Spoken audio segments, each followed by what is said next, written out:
राधे राधे। कैसे हैं आप सब? आशा करता हूँ आप सब अच्छे होंगे और आप सबका जो रीट प्री का एग्जाम है वो भी अच्छा होगा। अब लग जाइए रीट मेंस में, और रीट मेंस में आपके लिए मैं सहयोगी बन सकूं, इसलिए पहले अध्याय का मैं करा रहा हूँ आपको रिवीजन। सुनना मेरी बातों को ध्यान से।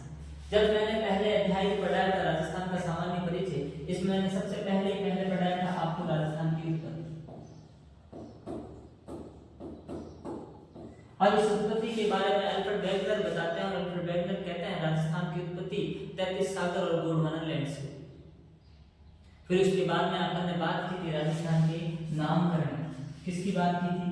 राजस्थान के नामकरण। और इस नामकरण को समझाते हुए मैंने कहा था कि नामकरण को 3 भागों में बांटा जाता है, प्राचीन काल, मध्यकाल और आधुनिक काल। जब हम प्राचीन काल की बात करते हैं तो 3 राजस्थान के नाम उभर कर आते हैं। पहला तो एक वेदों में नाम उभर कर आता है जिसका नाम अपने को देखने को मिलता है ब्रह्म, और ये ब्रह्म नाम अपने को ऋग्वेद में देखने को मिलता है। फिर उसके बाद में अपने को रामायण में भी एक राजस्थान का नाम देखने को मिलता है जिसका नाम है मरुकांत। फिर उसके बाद में एक शिलालेख में राजस्थान का नाम देखने को मिलता है जिसका नाम है राजस्थानादित्य, और ये शिलालेख 625 ईस्वी का, या फिर आप कह सकते हो 682 विक्रम संवत का है, जो कि खीमन माता के मंदिर से प्राप्त हुआ है। आबू के शासक वर्मलाल का है, संस्कृत भाषा का शिलालेख है। और याद रखना, सामंती प्रथा की सबसे पहले जानकारी अगर किसी शिलालेख से मिलती है तो वो यही है। फिर उसके बाद में अपन कहते हैं मध्यकाल में 2 लेखक हुए, एक तो अपना नैन्सी और एक वीरभान, वो भी इसी राजस्थान के लिए राजस्थान शब्द का प्रयोग करते हैं। नैन्सी ने अपनी पुस्तक नैन्सी की ख्यात में, और एक अपना वीरभान जिसने राजरूपक में राजस्थान शब्द का प्रयोग किया। कालांतर में अपन देखते हैं आधुनिक काल में एक जॉर्ज थॉमस हुए, और इस जॉर्ज थॉमस ने राजस्थान के लिए राजपुताना शब्द का प्रयोग 1800 ईस्वी में किया था। लेकिन जो इनकी पुस्तक लिखी विलियम फ्रैंकलिन ने, उसमें 1805 में किया गया। विलियम फ्रैंकलिन ने पुस्तक लिखी military memories mister George Thomas. कालांतर में देखते हैं 1829 में राजस्थान के लिए राजस्थान शब्द का सबसे पहले जो प्रयोग किया है कर्नल जेम्स टॉल ने किया, और इसकी जानकारी अपने को इनकी पुस्तक से मिलती है जिसका नाम है annals and antiquities of Rajasthan. आगे देखते हैं एकीकरण के दूसरे चरण में भी अपने को राजस्थान का नाम देखने को मिलता है, पूरी राजस्थान सन 25 मार्च 1948 में। फिर छठवें चरण में वैधानिक मान्यता मिलती है, और सातवें चरण में अपन देखते हैं राजस्थान को एक राज्य की मान्यता मिल जाती है 1 नवंबर 1956। फिर उसके बाद में अपन जो बात करते हैं, किसकी बात करते हैं? उसके बाद में अपन बात करते हैं राजस्थान की स्थिति। किसी भी राज्य की स्थिति का जब अपन पता लगाते हैं तो इसके लिए 2 चीजों की आवश्यकता होती है, एक तो मानचित्र की और दूसरी ग्लोब की। जब मानचित्र पर अपन देखते हैं राजस्थान की स्थिति तो 3 प्रकार से भरकर आती है। एक तो विश्व में, जब अपन कहते हैं राजस्थान की स्थिति विश्व किस दिशा में है तो अपन कहते हैं उत्तर पूर्व। भारत के अनुसार पूछे तो अपन कहेंगे उत्तर पश्चिम। अगर एशिया के अनुसार पूछे तो दक्षिण पश्चिम या अपन पूर्व। अक्षांश और देशांतर के अनुसार पूछी जाए, अक्षांश के अनुसार उत्तर में पड़ती है, देशांतर के अनुसार पूर्व दिशा में। फिर उसके बाद में सर अपन क्या देखते हैं? फिर उसके बाद में सर अपन देखते हैं अक्षांशीय और देशांतरीय विस्तार। क्या देखते हैं? अक्षांशीय और देशांतरीय विस्तार थे किसका? राजस्थान। जब अपन अक्षांशीय विस्तार की बात करते हैं तो राजस्थान का अक्षांशीय विस्तार अपने को 23 डिग्री 3 मिनट से लगाकर 30 डिग्री 12 मिनट देखने को मिलता है। अपन कहते हैं उत्तर में अपने को गंगानगर और दक्षिण में अपने को बांसवाड़ा देखने को मिलता है। उत्तर में तिकोना गांव और दक्षिण में बोरकुंड गांव जैसा अपने को गांव देखने को मिलता है। इनके मध्य की जो दूरी है वो 826 किलोमीटर है। जो अक्षांशीय अंतर अगर अपने से पूछ ले तो अपने को देखने को मिलेगा 7 डिग्री और 09 मिनट। फिर उसके बाद में अपने एक महत्वपूर्ण अक्षांश के बारे में चर्चा करते हैं, और उसका नाम है 23.5 डिग्री अक्षांश, उत्तरी अक्षांश। इसके कुछ अपने को नाम देखने को मिलते हैं, उत्तरी अयनात है, कर्क रेखा है, ट्रॉपिक ऑफ कैंसर भी इसे कहते हैं। अपन कहते हैं इसकी लंबाई राजस्थान में 26 किलोमीटर है, और कर्क रेखा को माही नदी 2 बार काटती है। इसलिए ये राजस्थान के 2 जिलों से गुजरता है, डूंगरपुर और बांसवाड़ा। इसके निकटतम शहर है कुशलगढ़।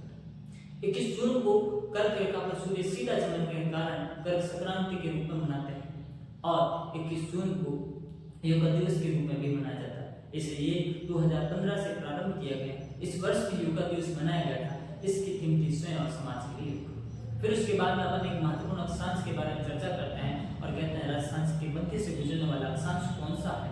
तो अपन कहते हैं 27 डिग्री उत्तरी अक्षांश। फिर उसके बाद में अपन राजस्थान के देशांतरीय विस्तार के बारे में चर्चा करते हैं और अपन कहते हैं राजस्थान का देशांतरीय विस्तार 69 डिग्री 30 मिनट से लगाकर है ना 78 डिग्री 17 मिनट।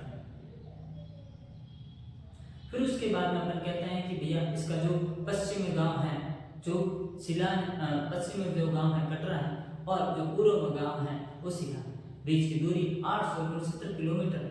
इसका जो अंतर है देशांतरीय अंतर वो अपने को कितना देखने को मिलता है 8 डिग्री और 47 मिनट।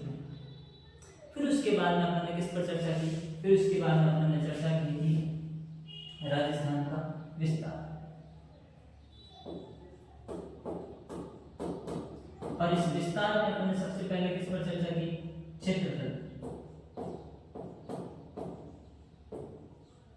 और क्षेत्रफल किसी भी राज्य का दूसरे से क्षेत्रफल निकाला जा सकता है, एक तो किलोमीटर में, दूसरा वर्ग मील। जब किलोमीटर की बात की जाएगी तो 3,42,239 किलोमीटर, वर्ग मील की बात की जाएगी तो 132,139 वर्ग मील। फिर उसके बाद में अपन कहते हैं क्षेत्रफल में ये भारत का कितना कवर करता है तो 10.41%, विश्व का कितना कवर करता है तो 0.25%। इसके अलावा भी कुछ बातें की थी अपन ने कहा था जर्मनी जापान के बराबर है, नॉर्वे पोलैंड के बराबर है, ब्रिटेन के 2 गुना है, श्रीलंका के 5 गुना है, इजराइल के 17 गुना है ना। ये सारी की सारी बातें मैंने आपको बताई। फिर इसके अलावा मैंने क्या बताया था, इसके अलावा मैंने आपको बताई थी राजस्थान की आकृति। क्या बताई थी, राजस्थान की आकृति। और इसकी राजस्थान की आकृति के बारे में कौन बताते हैं, तो वो बताते हैं कि ये है राजस्थान की आकृति है कैसे, तो रोमस विषमकोणीय चतुर्भुज या तरंगाकार। फिर उसके बाद में अपन ने किस पर चर्चा की, उसके बाद में चर्चा की जाती है किस पर, सीमा। किस पर, सीमा। किसी भी राज्य की सीमा को 2 तरीके से ज्ञात किया जाता है, एक तो स्थलीय सीमा और दूसरी जलीय सीमा। जगह राजस्थान की अपनी जलीय सीमा पूछी जाए तो कितनी है, 0 है। स्थलीय सीमा है जो है 5,920। इस स्थलीय सीमा को भी 2 भागों में बांटा जाता है, अंतर्राज्यीय सीमा और अंतर्राष्ट्रीय सीमा। सबसे पहले जो अपन ने बात की थी वो कौन सी सीमा की बात की थी, अंतर्राष्ट्रीय सीमा। कैसी सीमा,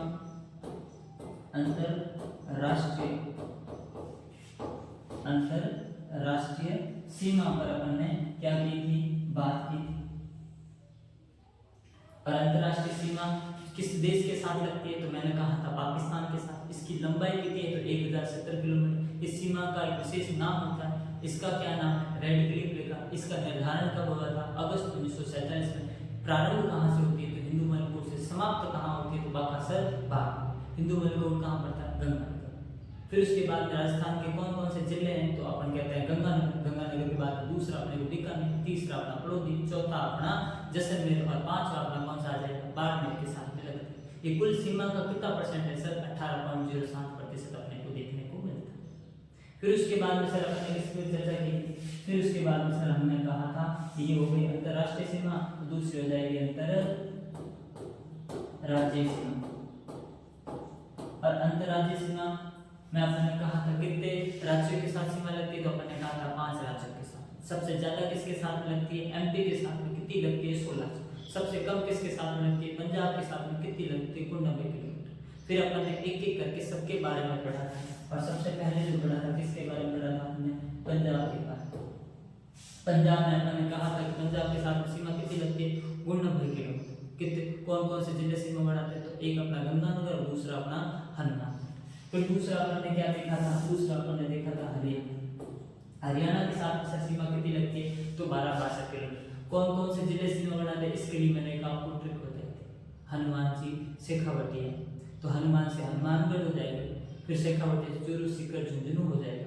2 नए जिले कोटपुतली और खैबर दिजारा। उसके अलावा एक अपने को डी याद रखना है और एक अपने को अलग याद रखना है। इन जिलों के साथ में सीमा बनी। फिर उसके बाद में कौन सा आ जाएगा, फिर उसके बाद में आ जाता है यूपी। यूपी के साथ में सर सीमा कितनी लगती है, तो 877 किलोमीटर। कौन कौन से जिले, तो डी हो गया, धौलपुर हो गया और अपना भरतपुर हो गया। सर उसके बाद में सर अपना आ जाता है एमपी के साथ में सर कितनी सीमा लगती है, तो ये अपने लगती है 1600 किलोमीटर। कितनी लगती है, 1600 किलोमीटर। इसमें अपने राजस्थान के 10 जिले सीमा पड़ते हैं। इसके लिए भी मैंने एक आपको ट्रिक बताई थी, धौला करेला सवा किलो, अकबर को भील बाबा ने झाला और प्रताप ने जीता।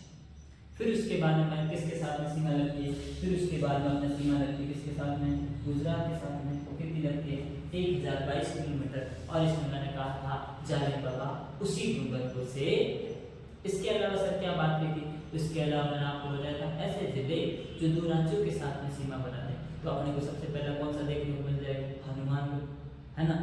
और इसके अलावा कौन सा देखने को मिल जाएगा, एक दीघ देखने को मिल जाएगा, एक अपने को धौलपुर देखने को मिल जाएगा, और एक अपने को बांसवाड़ा देखने को मिल जाएगा। ये दो राज्यों के साथ में सीमा बनाते हैं। जब मैंने पढ़ाया था तो ये बताया था कौन कौन से राज्यों के साथ में लगते हैं, तो आप वहां जाकर भी देख सकते हैं। तो मैंने अपने हिसाब से ये जितना जल्दी हो सकता है रिवीजन करवाने की कोशिश की। मैं चाहता तो इससे भी जल्दी करवा सकता था, पर ये बातें आपको समझ में आए इसलिए थोड़ा धीरे धीरे चला। आप अपना प्यार बनाए रखें और निश्चित रूप से एक दिन आपका भूगोल में हाथ बहुत अच्छा होगा। हमसे जुड़े रहें, हम पर विश्वास करें और अपना प्यार बनाने के लिए बहुत बहुत धन्यवाद। राधे राधे।